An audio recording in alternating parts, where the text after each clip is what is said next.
Good. I can't wait to get into this. 'Cause you know what? When you're right, you're right. When you called it, you called it. And I've been off for the longest that the team, the players that were going to elevate the team from the dungeon of last season's losing were already on this team.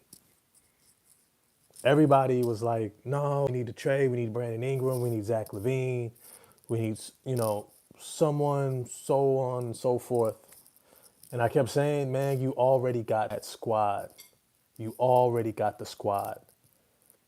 And some of y'all didn't believe me. Some of y'all did not believe me on as well. Definitely drop thoughts in the chat as we get into this conversation because you already know my lives are all interactive. If you see my live, uh, we don't deal with any of the BS. If somebody comes in crazy and wilding, I'm going to boot you out. But definitely got me in the comment section because we're going to go back and forth on this.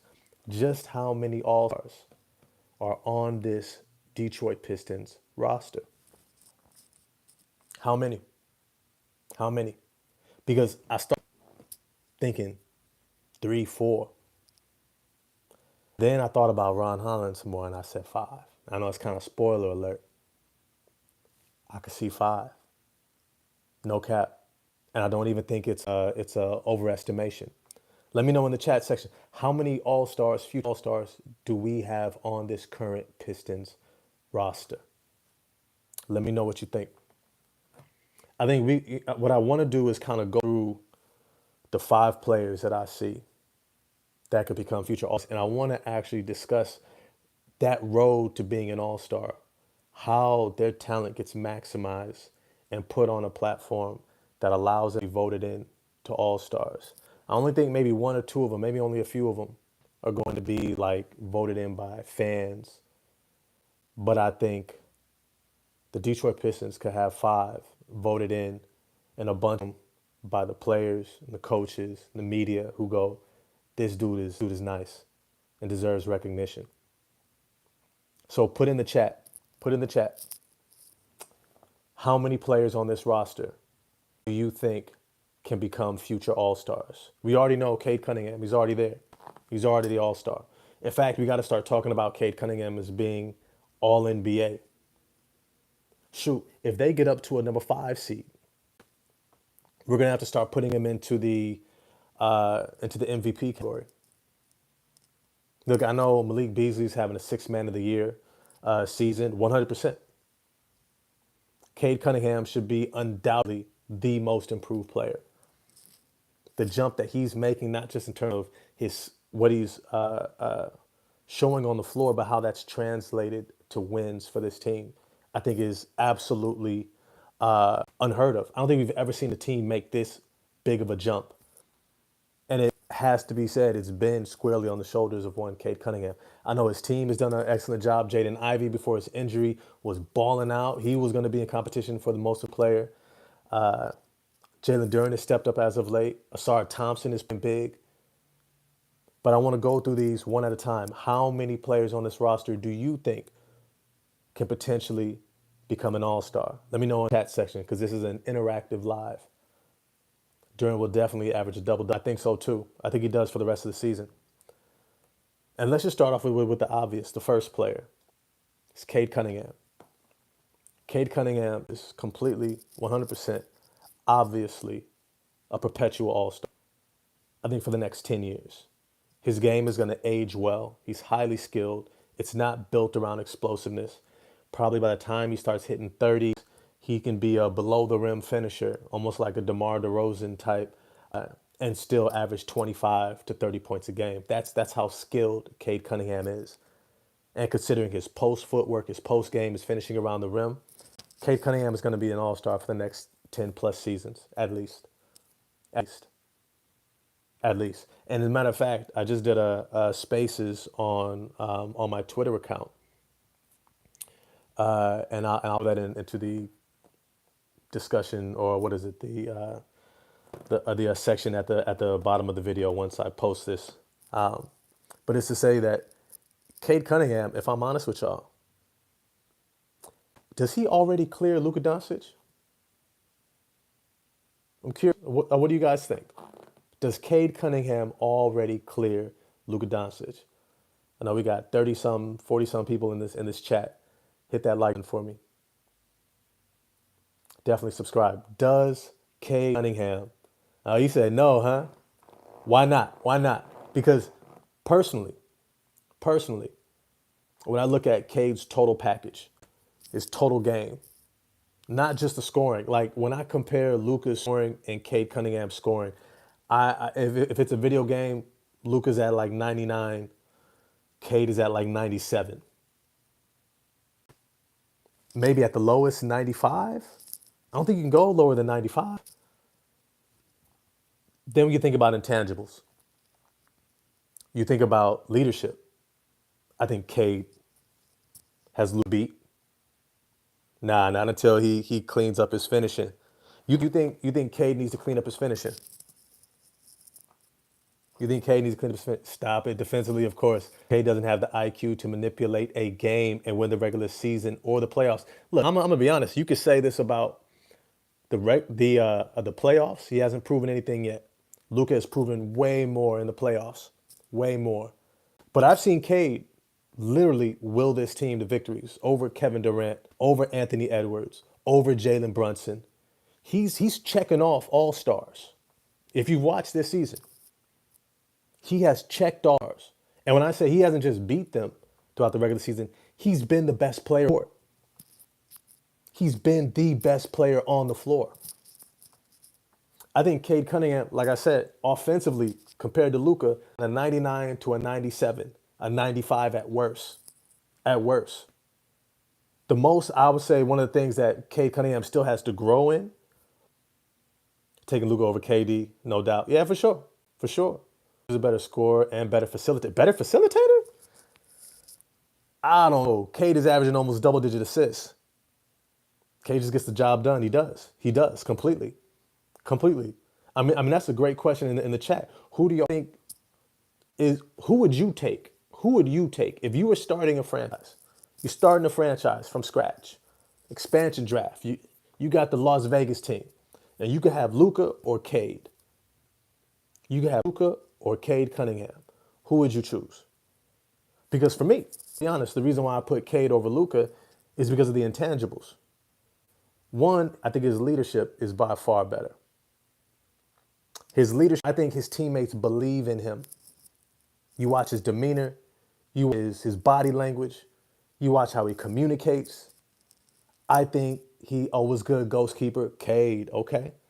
For sure. I think he clears in terms of leadership. Defense, I think the gap between Luka and Cade defensively is bigger than the gap between Luka and Cade offensively. Before you say carried Mavs to the finals, please don't discount Kyrie. And please don't discount how good that roster is. Derek Lively, Daniel Gafford, PJ Washington, Derrick Jones Jr. Yeah, squad. Squad. They had a squad. That was a better, I'm going to be honest, that full team talent than the Boston Celtics. But the difference was Boston took it to Dallas, how Miami took it to Oklahoma City in the finals. They understood Oklahoma City didn't know how to win in the finals yet. Luka didn't know how to win in the finals yet. I think he's going to learn from LeBron. I want to get to some of these chats. And definitely, if you give me a super chat, we will definitely spend a couple of minutes and talk about whatever topic you want. I say Cade can't go against my guy. Yeah, I definitely got to go with Cade. I love the. I used to coach basketball. I played basketball my whole life. Defense wins games. Defense wins championships. The dedicated defender, even if he just got to Stephen Curry level, I think they win a championship. I think his defensive liability was that big of a detriment to that team's championships aspirations. And it doesn't discount how amazing Luka was on offense. It doesn't discount how much he did for him offensively. And at the same time, his defensive liability was that big of their championship aspiration. It's not the young. I know that. I know that. But this older Kyrie is far more of a leader. K doesn't manipulate the defense too. A lot of his passes are based on deception, especially the passes inside. Most of them are no lookers, still taking Luka in facilitation, but it's close. Yeah, no, for sure. I was if Luka, if you look at facilitation, Luka and Cade have to be somewhere around. If Luka is, let's say, a 5 facilitator, Cade is like a 93. To average, first of all, to average plus assists, to get anywhere near there, you're already an elite facilitator. And you look at the type of assists that Cade generates. Yeah, he generates the draws extra defenders, but he's also, like you said, manipulating defenses. He literally knows how to look off the defense to get them to shift to open up a passing lane. That's the things that only the savants really have. The Chris Pauls and the Jason Kidds and the Steve Nashes. If those guys are a 99, for sure is 93, 94, 95. He's right there. Combining that with his scoring package of being about a 95 to a 97 scoring ability. And peep this, he's only 23. Luka and Cade at 23, I wonder who's actually better, all things considered. But let's go on to the next All-Star I see on this team. The next All-Star. I think the next All-Star on this team is going to be Jaden Ivey. And I say that as no slight to Asar Thompson. I say that because I think scoring gets more notoriety and attention, defense, and filling in all these other stats. I think Jaden Ivey has the ability, I think, next year to be the most improved player and the year after to be an all-star in 2 years, which is why I keep saying Trajan Langdon needs to re-sign Duran and Ivy right now. Right now. What up, Teague? Say I look like Jeff Teague. Oh, man. Nah, man, I think Jaden Ivey has the type of potential. Like when I look at Jaden Ivey, and I got 80 people up in this thing, man. Smash that like button for me if you enjoyed the topic. We already been talking about Cade or Luka. Who would you take in an expansion draft? And now we're going to Jaden Ivey being the next person to probably be an all-star on this roster. Being the next one to be an all-star on this roster. If you look at Jaden Ivey's game, he already hit 2 game winners this season. Game winners. You have to understand that pops. That pops. When you look at just being in the NBA media cycle, his game, if you're dunking on dudes, getting point games, if you're out there flying around and hitting game winners, like that's essentially how Russell Westbrook won his MVPs. He was getting the triple doubles, sure, and part of it, but it was how he popped off the screen. You couldn't take your eyes off him. I feel like our last five first round picks have crazy ceilings. No, that's exactly what we're talking about. That is exactly what we're talking about. I actually think this team gets up to about 5 All-Stars. I think it's going to be one of those teams that I don't think they can pay everybody. I don't. I don't think they're going to be able to pay everybody, which is why Trajan Langdon has to get this offseason right. He's going to get Jalen Duren, Jaden Ivey completely like under contract for 5 years. Yeah, you can give them an option at the end. Get them locked in. Because Duren and Ivy are ascending from here. They're only going to cost you more and more. And under this second apron, I think that they can look at, hey, injuries, productivity, what's comparable out there. I think they should be able to lock both of them in to reasonable deals. And when I say reasonable, I mean Duren anywhere between 18 to 20. If they could get them both locked in for under $50 million a year, that's what you want. That's what you want. Do you think the Pistons have size to compete with the rest of the league? That is a great question. Oh, you want to go like 6 or 7 All-Stars on this squad? Okay, drop. Who else am I missing? Who else am I missing? Who else am I missing that could become an All-Star on this roster? I do want to say, answer this question, have the size to compete with the rest of the league? Yes and no. Yes and no. Jalen Duren can play big. Often doesn't play as big as he can and is. And He's kind of Bam Adebayo-ish, where if you put him between two legit big men, I mean the Milwaukee Bucks with 7'2" Lopez and 6'11" Giannis Antetokounmpo. When he starts getting put between bigs like that, he can get lost.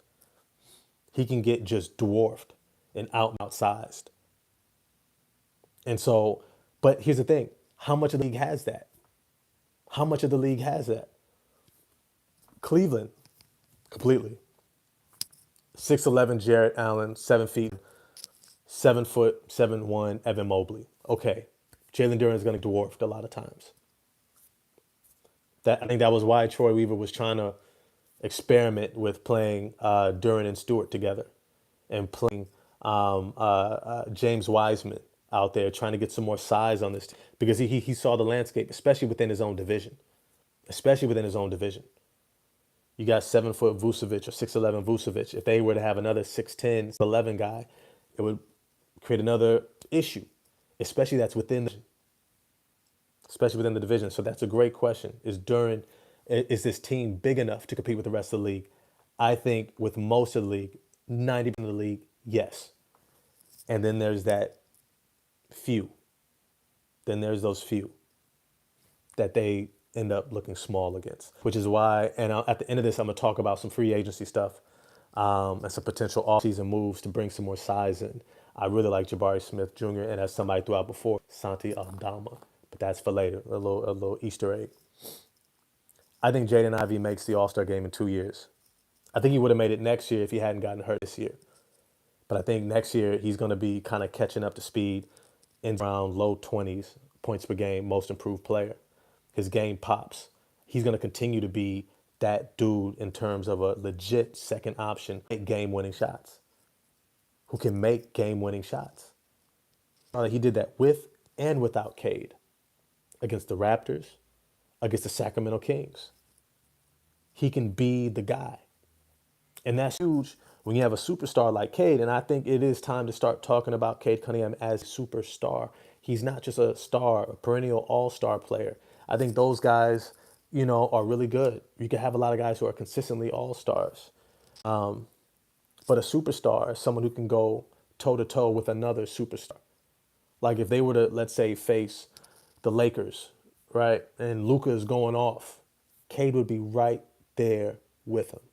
Pound for pound, blow for blow, bucket for bucket.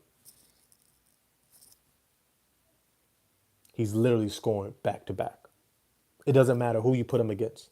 Kevin Durant, Jalen Brunson, Anthony Edwards, the John Morants. He's shown he can go back to back with anybody. When you have a legit second option like a Jaden Ivey, who can be right there with you, it changes the landscape. Because now, Cade doesn't always have to force the issue. He doesn't have to make sure that he can be that dude to outperform the guy next to him, across from him. He can actually play and see what the defense is giving him. Oh, you're going to double me? Go ahead, Ivy. And this leads me to the player I want to talk about next. I think is going to be the next one to make an all-star game. I think it's going to be Asar Thompson. I think Asar Thompson unlocks this entire roster, but for sure, Ivy and Cade. Because I don't necessarily know if either of them are true floor generals or if that's even the best role to have either of them in. Both so electric and multifaceted, dynamic scorers. You want to be able to take them off the ball. You want to be able to say, look, save your energy. Don't get picked up 92 feet or point forward. We're going to let Andre Iguodala bring the ball up and let Steph, Klay Thompson come off the ball. I think that's how Asar Thompson unlocks this offense. A question that I had in my spaces on Twitter, and once again, I'll drop that into the description box below later. But Asar Thompson, I'm curious what you guys think his peak is stats-wise. I think we are a star power forward away from being a contending team, assuming Asar and Ivy keep playing at this level. I don't even think that they need a star power forward. I think they need the correct role-playing power forward. They need an Aaron Gordon to play between Nikola Jokic and Jamal Murray and Michael Porter Jr. They need that guy. And I'm going to get to that guy at the end of this video because I think that's either going to be Jabari Smith Jr. or someone like Santi Aldama or the guy who's already on the roster, Bobby Klintman. Can he be a defender? Can he be a lockdown, someone who can switch between guys? Can he be someone who can defend at the rim and rebound at level while knocking down threes? That is what I call someone who can be a star role player. A star role player. 1 to 2 if they're lucky. If they're lucky, you only think there's only 1 to 2 all-stars on this roster? Come on, Dr. Smegma Jones. Only 1 to 2 all-stars? Okay. Make your point in the chat. Point in the chat. I do think that this team needs a power forward, but I think Asar Thompson does so many things for this team. That's why I think he's going to be the next one to make an all-star game, probably another 3 years after Jaden Ivey. There's too many stars. They got to make it 15 spots in my option. Here's the thing. There's a lot of stars, but I also think the Pistons are going to be winning more than most teams. I think this team, this roster, could end up being like those Atlanta Hawks who ended up with 63 wins. And they kept winning over 50 plus games every single year throughout that tenure of that core of Al Horford, Paul Millsap, Damari Carroll, Kyle Korver, Jeff Teague, even Dennis Schroeder off the bench for a while. That was a squad. And they were able to keep winning. That's how they got 4 guys in the All-Star game. When you're winning at that pace, that's how you can get 4. But when you can justify it by seeing the difference between each one of their game and how they play and say, man, this person brings something totally different than the next guy. They aren't a blend. This isn't just an amalgam of talents and everybody's just flowing. Let me answer some of these questions here in the chat. So much in the league. I say it's 4 All-Stars: Cade, Ivey, Asar, Holland, and maybe Duren. Maybe Duren. Okay. All I'm going to say is if this team is first seed, having a season like Cleveland's, we get Cade, Ivey, Asar, and Duren in the All-Star game. I totally believe it. Just like '04. Yep. I think they will have multiple, but I don't know if they'll be on the Pistons when they're all stars, if that makes, yes, it does. Bro, you already, see you going where I'm going with this. Where you're at is where I'm going with this. We already head in the same direction. But I'm going to get to some of these other comments here. I haven't completely bought into Ivy yet. I think he's developing well and probably would have showed me he can be a true second option. Injury messed that up this year. I'm going to be honest. First of all, I love all the interactive chat. This is completely interactive. Can y'all still see me? Because my video just went off. Okay, I hope so. I think he already showed me he's a number 2 option. He's already shown me he's a number 2 option. Hey, give me a thumbs up if you can see me on the video still. Give me a thumbs up.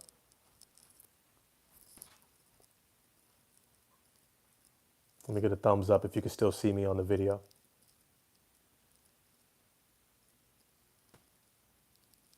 Cool. All right. So here's the thing. Jaden Ivey, if you've watched this season carefully, there were stretches when Cade would not have it going and Jaden Ivey would completely take over the game. Completely take over the game. And when I say take over the game, this is something that I talked about in the live spaces. It's what we're waiting to see from Jalen Duren, is that for a stretch of maybe anywhere between 5 to 10 possessions in a row, you can show dominance by scoring, facilitating, getting defensive stops, and changing the game simply by your individual play. That your impact on the game can put your team ahead, can extend leads, can create a comeback single-handedly. And of course, so it's never single-handedly, but your impact is so tremendous that you prepare your team beyond the team that you're facing for a stretch. And I've seen Ivy do that many times this season before his injury. many times. Usually it's in the first half, but sometimes it's been in the second half. But usually it comes when Cade is either struggling or he's off the floor, and you will see those staggered minutes. Ivy will be in the game, and Ivy will literally put the team on his back. The thing that Ivy has to learn still within that is that putting his team back doesn't mean he has to score every time, even though he can. Even though he can. I keep telling you, Jaden Ivey is Russell Westbrook with a jump shot coming into the league. His ability to score, his ability to facilitate, his ability to get out on the break and utilize his athleticism is second to none. I think he's already shown he could be the number two option. I think Asar Thompson, in collaboration with him, is going to be able to unlock both Ivy and Cade. One second. I got kids over here talking on the phone. But it's to say, I think Asar's ability to run the point allows both Cade and Ivy to get off in the game at the same time. And that's something that we haven't seen yet. But I think this recent move of JB Bickerstaff to run Asar Thompson at point is unlocking that. I think we're legitimately seeing it because what we're seeing is the Detroit Pistons don't even play Cade Cunningham at the point when Asar is in the game. And this is how they lessen his load. Yes, brother. Big up. Hey, Wagwan, Regiment. Wagwan. I think. Let me get to some of these comments in here. They'll probably have one to two if they're lucky. I'll stay on the Pistons. Yes, we're going to get to that. Ivy will be the best shooting guard in the East. Cade best point guard. I can 100% see that. See, what some people have to do, be able to project. You have to be able to project how they're going to continue to develop based upon what they've already shown you. I don't know if there's a better young point guard and shooting guard in the league, in the East for sure, outside of maybe, let's say, Cleveland with Darius Garland and Donovan Mitchell. I think I have that crown, best 1-2. But in the next 3 years, you think Donovan Mitchell's still gonna be playing at this level? You don't think that size of being 6'1" and 6'1 and a half backcourt is not up to him? I can completely see that happening, and Detroit passing him by. Let me see. I think they own team Cade, obviously, Thompson, and maybe an unpopular opinion, but this is his own team. SAS, who's SAS? Could be All Star. Clarify that for me in the chat. There's one All Star and it's Cade. I get it, but I'm saying how many can there be on this roster? Cade, Thompson, Ivy, and it seems like definite All Star potential. I feel like Cade will eventually go to a big market. I don't think so. Detroit is actually a big enough market, and they're a winning organization. And I think if they can show that from this point on, they continue to make the playoffs, there's less and less incentive for him to leave. Here's a big thing also, kind of remind me of Detroit's own KCP. I appreciate that, bro. I appreciate it. KCP is that dude. He's actually who I thought they should have grabbed in the offseason if they could have. I think he would have been a bigger addition, better addition. Tim Hardaway Jr. Imagine KCP in this starting lineup. Oh my God, bro. Lights out. But all that's to say is, what was I talking about? Oh, Asar Thompson, I think I lost my train of thought. Either way, Asar Thompson unlocks Cade and Ivy, bringing them together. I think he becomes an all-star. I think what we begin to see probably by year 4 is Asar Thompson becoming an efficient, consistent scorer, somewhere between 16 to 22 points per game, but getting 7 to 8 rebounds, maybe 4 or 5 assists, and probably 4 stocks per game. That's steals and blocks combined. And I think the overall of this team and Cade and Ivy becoming that's what I was talking about, becoming the best backcourt in the East. I think this team, 50-plus win team, beginning next season on out. I think as long as they keep cycling in the right veterans, I think at this point on, all they should be drafting is players who are 100% ready to contribute immediately. No more developmental guys. They should be grabbing guys who know their roles and can play a specific role on this team. I think that's who they should draft from this point on. And I think they should be bringing in veteran minimum deals who can fit roles for 2 to 3 season stretches. That way you maintain some sort of continuity, but at the same time, the flexibility, because the bulk of your resources as a GM, as an organization, is going to have to go towards Cade, Ivy, Thompson, and Duran. The rest just have to be fill-ins. If you can send for a mid-level or a minimum deal for 3, 4 years, even better, especially for a young vet, which those are becoming more and more accessible, at least until the expansion draft takes place eventually, because you know Vegas is coming. Vegas and but Seattle, and then they'll probably move Memphis and New Orleans to the Eastern Conference. I wouldn't be shocked if that's the move, because both are already in the East. They're already in the eastern part of the United States, and then Seattle, Las Vegas being the expansion teams. But for right now, there's so much talent available. You know, guys like Patrick Beverly just got out of his international deal, playing in Israel right now. He's available. Who's going to pick him up? Right? Like, there's guys available just sitting around. You've got guys who are going to get healthy, like Chris Middleton. I can go on and on, but I want to stay on topic. Say there's a lot of talent, and they're going to be building around this core. The next person that I think is going to be an all-star, of course, that's left. Not the only one, but the most notable one is Jalen Duren. I think from this point on throughout the rest of the season, I think all we see is the double-double machine, 5+ assists a game. I think Jalen Duren, what I actually would like to see, is become almost that second option on this team. I want to see if Jalen Duren can have stretches of dominance. But I think from this point on, he continues to average anywhere between 12 to 15, 16 points per game and about 10 to 12 rebounds with about 4 assists from this point on throughout the regular season. I love that he shoots well from the free throw line. I want to see a jump shot, please, please, because you 6'10", my brother, and you got a jump shot. When you're facing Cleveland, when you're facing Milwaukee, when you're facing some of these bigger teams, New York, especially when they get Mitchell Robinson back, and a big lineup of Mitchell Robinson and Karl Anthony Towns, you're going to need that jump shot. But it's to say that I think that he's going to continue to be a double-double machine. I do think in the next maybe 2 to 3 seasons, you can see Jalen Duren becoming Alperen Şengün, Domantas Sabonis level offensive big with probably far better defense. I don't think he's all the way Alonzo Mourning, but it's a similar body type and athleticism and length. PG said Duren was a future superstar. I don't know about superstar, but Duren has been proving the haters wrong since the start of the year. Hold on now. Since the start of the calendar year. Okay, there you go. You got to differentiate between the seasonal year and the calendar year. Calendar year of 2025, Duren has been lights out. I love his play, his intensity, motivation. He's balling out. But I would not say, yeah, thank you for the clarification. Because the beginning of the seasonal year, oh, bruh, he was rough to watch. I mean, I was talking fans off the ledge nonstop. You can go into feed, you can go into my YouTube channel. I was talking fans off the ledge when it comes to Jalen Duren all season long. October, November, December, and then the new year hit, and I was like, thank you. I told y'all, he's only 21.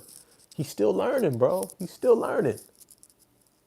Caden Nassar, only 2 guys that are all-stars. Maybe right now. But I think Duren and Ivy get there, for sure. In fact, I actually think Ivy gets there before Duren and Asar, even though Asar is probably going to be more deserving by next season, because if you look at Asar Thompson's defensive impact, he literally is a shutdown defender. He's literally Ed Reed in football. You just don't go at him. Period. You just don't. He's just somebody you don't attack. That's not the guy you attack. You just leave him alone. He's literally becoming that level of a defender. I don't know if he's ever seen, like back in the day, he used to have like these Kobe stoppers, right? Ruben Patterson, Ron Artest was another guy, right? And Kobe would just go at their neck from like that point on. Tony Allen, who Kobe many times thought was like his most fierce defender. But all those guys were nowhere near the potential of an Asar Thompson. And might get a few all-stars in his career. I think so too. The big position tends to have the most busts in terms of highly rated 5-star prospects. That's very true, but I think that's because the culture right now, they don't really necessarily develop big men in the way they used to. And Pistons fan, yeah, definitely 2024 during 2025 during is night and day, literally night and day. Hey, by the way, you guys, I love these comments. That like button for me. I got 5 likes and 50 some people that have been up in here, 8 been at a point in here. And I got 5 likes. That's crazy. But support your boy, right? Black History Month. But it's to say that during they don't develop bigs like they used to. One, because, and I'm actually hoping that they go back to this now that you have NILs and they can make real money in college. But I hope bigs stay in college longer so they can have a chance to dominate and get used to dominating. I watched I did an audiobook for the Hakeem Olajuwon dream autobiography. And when he got to the University of Houston, he was raw as hell. But the potential was overwhelming. Overwhelming. Think Scala BCA, right? Who was the number one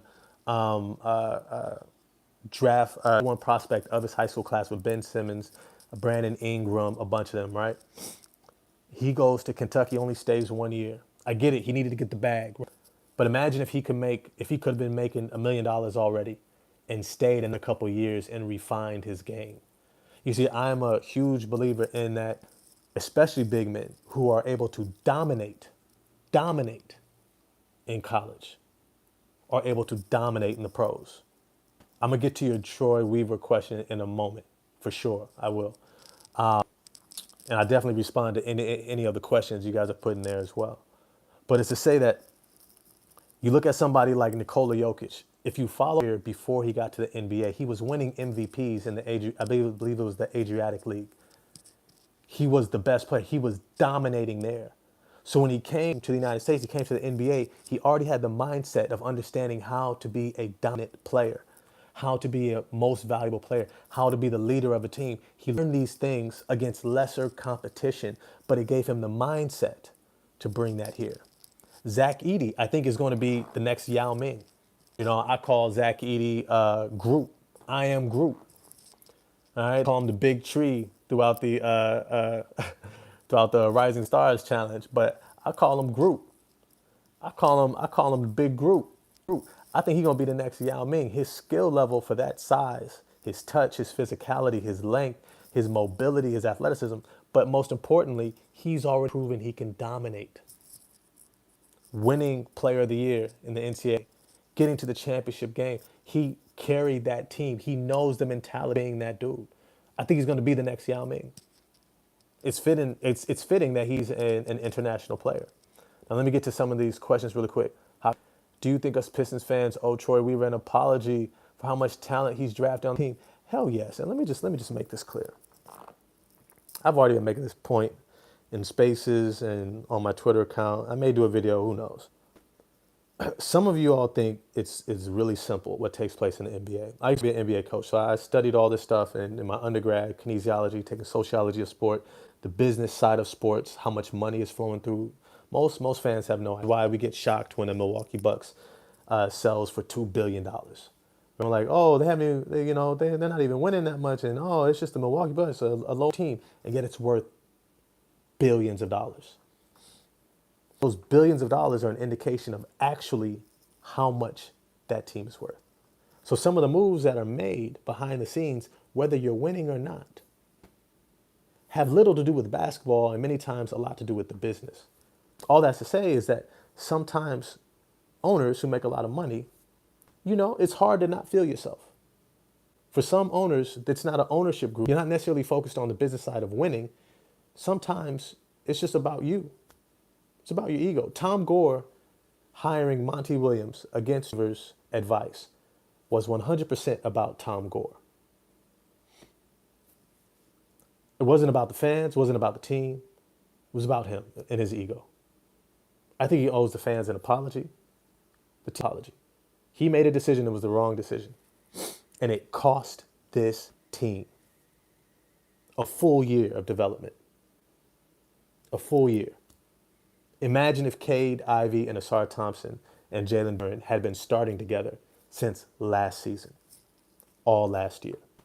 I 100% believe Troy Weaver deserves far more credit and far less hate than he gets. Owners many times override the front office person, or they tell the front office person what to do, who to hire, who to draft. Somebody had this great point that they made. They were explaining when Troy Weaver got hired, he got hired late in the year during this was the Killian Hayes draft and Sadiq Bey. That teams weren't doing workouts because of COVID, and there were minimal interviews. So all they could really draft upon was just scouting reports, highlight films, things of that nature. Maybe do a phone call. You didn't really get to see them work. You didn't really get to know a player. Killian Hayes in that draft was considered extremely high in terms of talent potential. When he drafted Killian Hayes, everybody applauded. Did he develop? No. And that's my next point. Is times picks, even in the lottery, do not develop. Do not turn out to being at all. End up being out the league after their rookie deal or a couple years after. Fall off the face of the map. You can look at the past. How many lottery picks you don't even see anymore? And they're just role players trying to find a team. The fact that Troy Weaver brought in Cade Cunningham, remember in that draft, it was still a debate. Evan Mobley and Green. That was a real discussion. That was a real discussion. I think Evan Mobley is going to be the next Kevin Garnett, just taller and bigger and stronger. Jalen Green looking like he could become a star one day. You know that Cade was the best pick in that draft. And that's who Troy Weaver said, this guy, got to give him credit for that. The next draft, Jaden Ivey or what's his name? Benedict Mathurin. Real discussion. A real discussion throughout the entire draft process. Mathurin is an incredible prospect, and he was coming in far more refined. Probably would have been an easier Cade Cunningham, and yet Troy Weaver selects him over Benedict Mathurin. Now we're seeing Ivy is probably going to be the better player. Ivy has a high ceiling, significantly higher ceiling. Already hitting game-winning shots. Looking like 1B for this team. Then he drafts Jalen Duren further down the draft. Now he looks like he could become the next Sangoon Domantas Sabonis all-star big man, perennial all-star big man. If he had been putting up these numbers from the beginning of the season, where would this team be?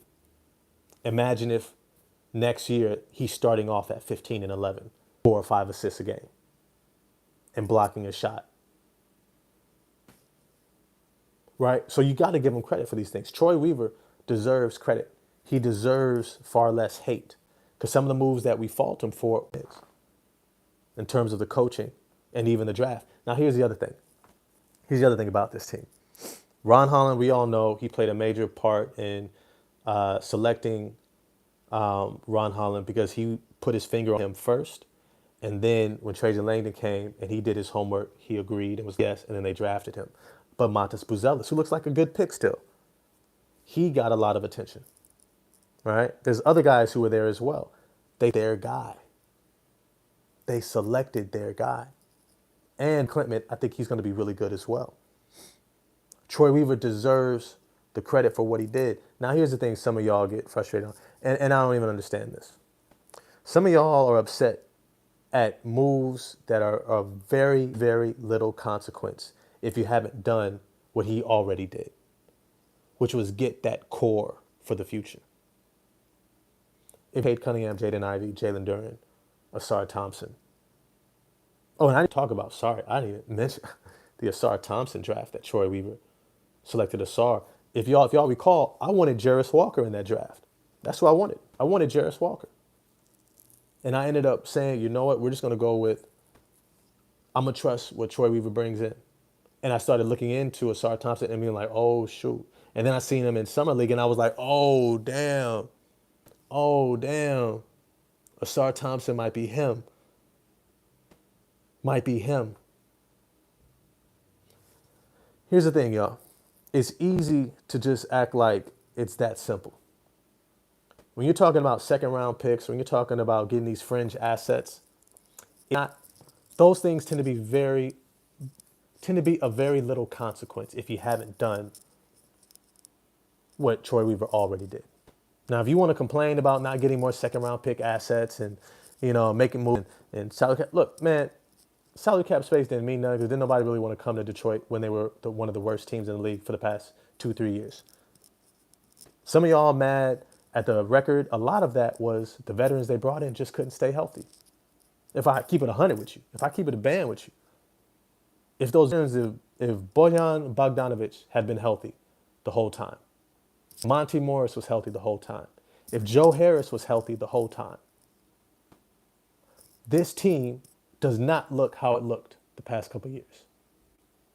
100%. What has been a factor in elevating this team has been the overall health of this team, especially amongst the veterans. Imagine if Tobias Harris was out for the first 20 games of this season, what this team would look like. Imagine if Malik Beasley was hurt for a third of this season, half of this season, the whole season, like Monty Morris practically was. Imagine if Tim Hardaway Jr., this team would look totally different. Some of y'all got us in and reading between the lines and start actually looking a little bit deeper. I don't know. That's a great question. Best Pistons YouTuber. I appreciate it, man. Appreciate it, man. This guy called the Holland pick way before any. Yeah, fact. No, that is always should have been defense. Yep, as it is now. Always happy to support. Yes, sir. Yes, sir. I called that Holland pick. There are certain metrics that you can look at when you get used to following the NBA. You want position, elite athleticism, work ethic, and motor. Then a definable skill that is already being done at an elite. Positional size, work ethic, motor, athleticism, a definable skill that is already elite on the offensive side. The fact that he plays defense is a beautifulness, puts him above most. The reason why I wanted him over Montas Buzelis, because Montas Buzelis didn't have a definable offensive skill. He's high skilled. I think he's going to look like something close to Franz Wagner in the next 4 to 5 years. But some of y'all might be like, oh, man, don't say that. That was killing us. True. And I think Ron Holland looks something closer to Jaylen Brown, NBA Finals MVP. That was how I disseminated between them. And I looked at, for their size, Ron Holland has far more positional size. He's 6'7", 220 pounds. Montas Buzelis, 6'10", and he was coming in at like 10. That did not bode well for his development. He still gets pushed around. We saw Asar Thompson literally run into his chest and dunk on him multiple times. He's too light. It's going to take him another season or two his body. I want to keep going here.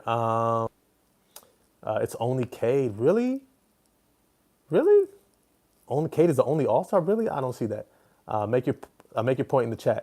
I don't know about apology, but what I do think is his plan or blueprint was valid, and I don't think the Pistons would be in a worse position with him as a GM.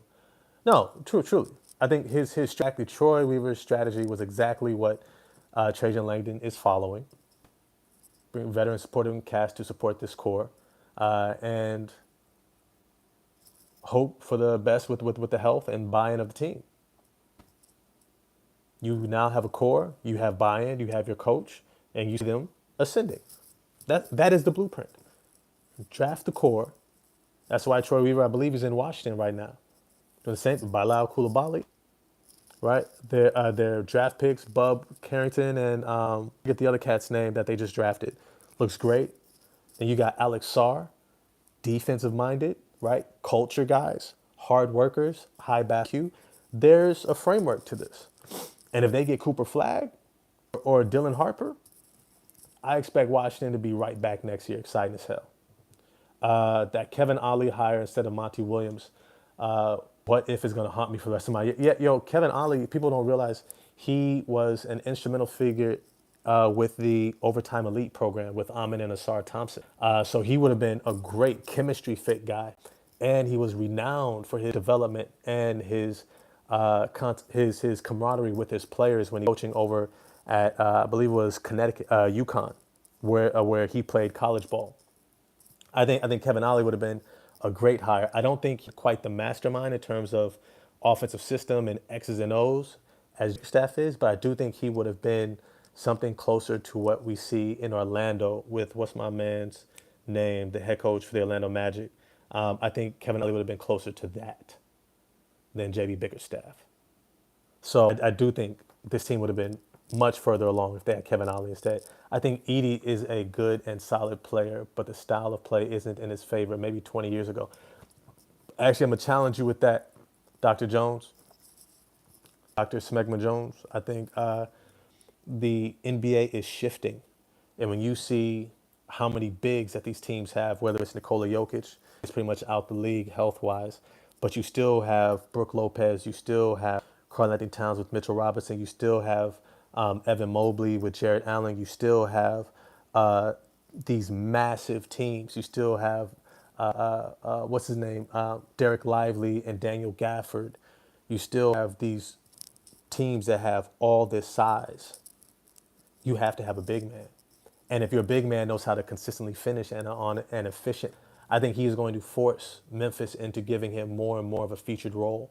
I think he becomes dominant. I think he begins to look like a Yao Ming, but I think his stats wise, I don't think are going to get as high. I think he's going to cap out somewhere like the bonus type, which I think is kind of the fit big man wise in the NBA right now, unless you're just a freak. Unless you are a freak to become a Nikola Jokic or an Embiid, if you're really good, if you're an all-star level, you're going to look like Bonus and Şengün.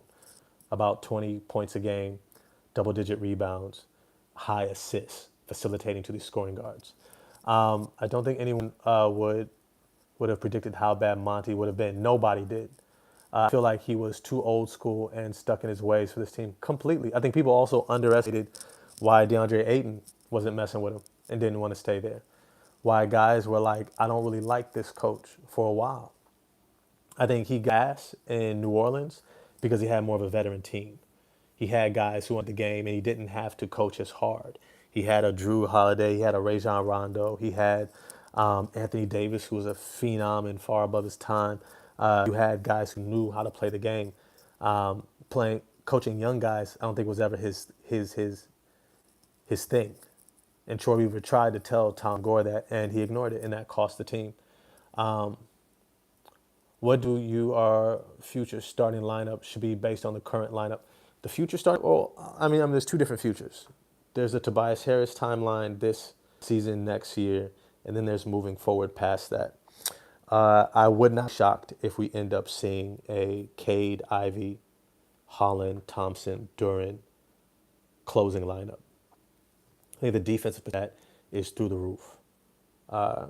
However, and I'm getting close to this for the end of the video, it's running a little bit long, but I appreciate y'all. Appreciate all the love. Definitely smash the like button for me.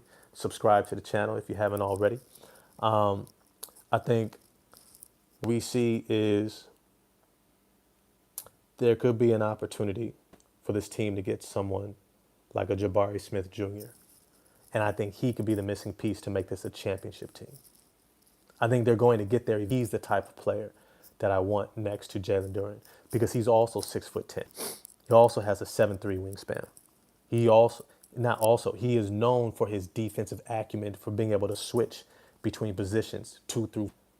He has that kind of Jaren Jackson defensive versatility, not quite the shot blocker, but in terms of his lateral mobility and footwork and ability to, he definitely rebounds better than Jaren Jackson Jr. And I think he'd be a perfect complement next to Jalen Duren. If they can get him for around $18 million a year, do it.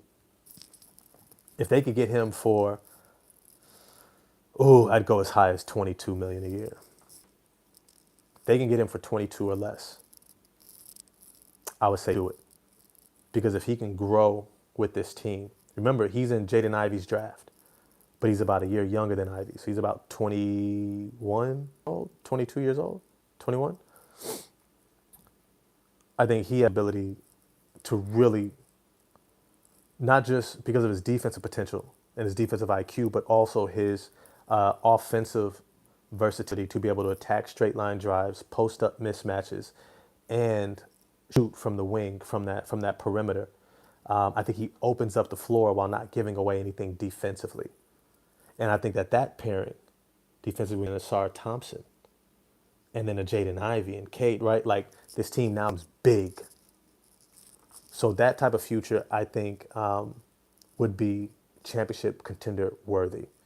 Otherwise, grab somebody like Santi Aldama. I think is a great move. Who's going to be an unrestricted free agent? You could probably get him for like 15 for sure. He has great effort on defense, though I don't think he'll ever be the rim protector Jabari Smith Jr. is. I do think that he can be that stretch big versus big, playing next to Isaiah Stewart, and giving you really good offense, shooting, getting to the basket. I think he's more skilled offensively than Jabari Smith Jr. So I think he would be a great pickup as well. I do think that Ron ends up having all-star potential as well. However, I don't think it'll be with this team. I don't think it'll be with this team. I think he's going to show too much potential and demand too much in free agency, and some other team is going to come in and swoop him up. Facts. Next question. Tom Gore hiring Monty Woods was 100% about winning, though.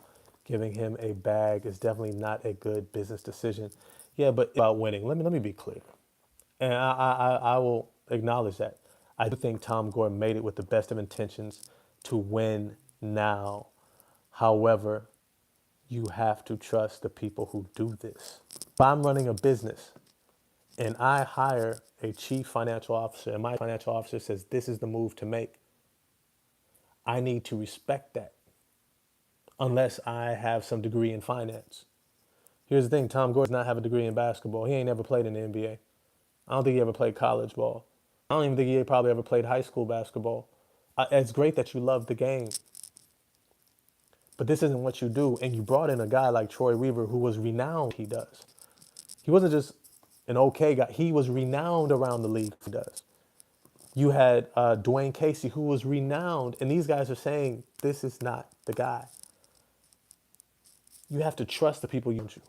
So to say it's about winning and then you don't trust the people you brought in to help you to win, it's a little contradictory. Either you don't trust yourself or you're just operating outside of maybe what your intentions are. Let me wrap this up. It just didn't go as planned for sure.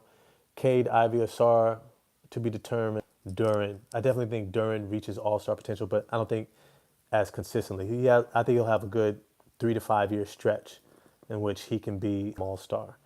The discussion was Cade and Green. I think, yes, it was. Yes, it was. I throw in Mobley because I forecasted what I saw Mobley becoming and how hard it is to get an elite big man in this NBA.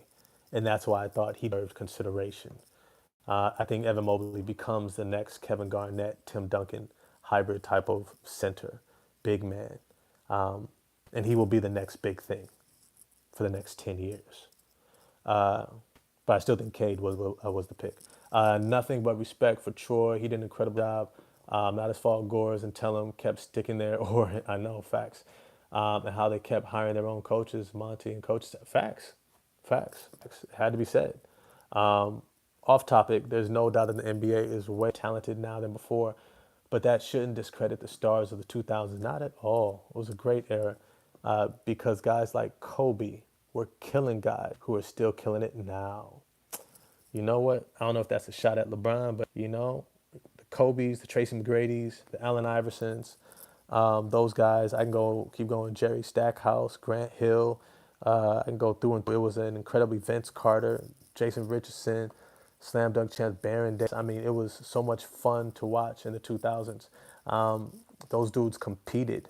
I can only hope we get that level of competitiveness back in this. What are my thoughts on Wemby? I think he's going to be fucking phenomenal, bro.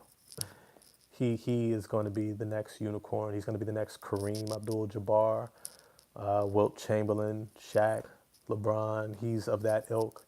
He's a game changer. This is why I don't compare guys who take 5 years to become an all-star, 5 years, 6 years, 7 years to reach all-star level with guys who are that from, right?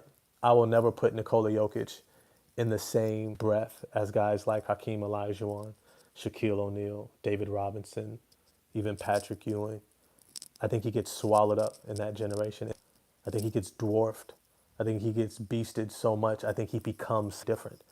He becomes more of a role player. He becomes more, if I'm honest, a Vlade Divac. I think that's who he becomes. A really good starter on a playoff team. And I don't think he ever gets featured the way that he does because he can hang with these other guys. But in this era, he has no competition. I think Wemby is going to completely dominate this era of basketball, which is why the Pistons have to get a little bit bigger. They have to get a little bit longer in that front court to deal with guys like who are going to be perpetually in the NBA Finals. Who would you take right now for the future, Duran or Kello Ware? Damn. Why are you going to do that to me, bro? That is a damn good question. Game time ballers. Oh no, that's Mig Tour. I don't know how to say that, but no, that is a damn good question. Also, game time ballers about the Wemby, but damn, Duran or Ware. Fuck, that is not that. You ain't right for even asking that. Cause here I'm trying to. I've been riding Duran this whole time, giving him all this respect and props, and yet Khalil Ware. Damn. I think Khalil Ware is. I'll put it this way. It's kind of like, who do you want more, Miles Turner or Domantas Sabonis? I think Khalil Ware ends up being a more athletic version of Miles Turner, and Duran ends up becoming a better defensive version of Domantas. Who would you choose? And that's hard as hell to decide.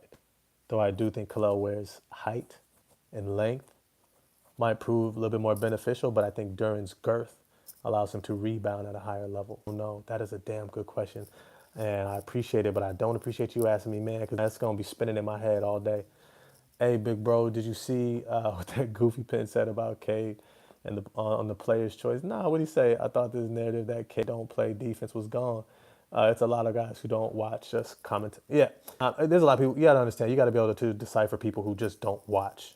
They go off of old narratives. Guys like Steven Jackson and Matt Barnes and Gillis. These guys don't actually watch games. They don't actually. They're color commentators. They're guys who just kind of like, and some of these guys like a Stephen A. Smith don't watch these games. Shaquille O'Neal, Charles Barkley, they're not all these games. They might see the ones that come across TNT or on a nationally televised game. Check the box stats. Maybe if they're talking about a guy, they might do a little bit of homework, but they're not actually watching the games. And so when I hear that stuff, I'm like, oh, you don't actually watch. Yeah, Sarr was bullying Montas Buzelis. He was bullying him. It's Montas a couple years to grow into his body, but I think he ends up being a really good player. He's going to look a lot like Franz. He's got a really good game off the bounce at 6'10". He's just a little bit light in his pants. Troy was what we needed. Troy did everything for us at our core and budget. He did.